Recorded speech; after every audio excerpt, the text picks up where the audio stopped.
আমি নার্সিংহোমে যাওয়ার আগে কিন্তু তেলে ভাজা পিঠে খাওয়ার খুবই ইচ্ছা হচ্ছিল, সেজন্য বানিয়েছিলাম। আর এর পরের দিনে থেকে গেছিলো। চিকেনও আমি প্রথম থেকে খেতে পারতাম না, কিন্তু লাস্টের দিকে যে একটু একটু খেতে পারি, তাই একটু যাওয়ার আগে মানে মাংস টাংস সব খেয়ে তারপরে গেছিলাম। আর আমাদের বাড়িতে ছিল হচ্ছে এটা ষষ্ঠীর ভিডিও, মানে 21 দিনে যে ষষ্ঠী করে আমার শাশুড়ি কাপড় টাপড় সব এনেছিল আর জামা, এগুলো আগে কিনে দিয়েছিল রিদানের। যাই হোক, ও রেডি হয়ে গেছে, আমিও রেডি হয়ে গেছি। এই দিনে বাড়িতে নাপিত বাউন আনতে হয়, অনেকের ভেতরে এই নিয়মটা থাকে, মানে আছে। যাই হোক, দেখো চুল কতটা কেটেছি, চুল নখ সব করতে হয়।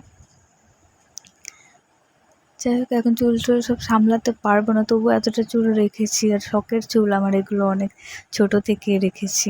আর যাই হোক, দেখো এই ভিডিওটা কিন্তু রাত 3টের সময়, ও তখনও ঘুমায়নি, সারাদিন ঘুমায় আর রাত্রে জেগে থাকে। যাই হোক, দেখা হচ্ছে নেক্সট ভিডিওতে, টাটা।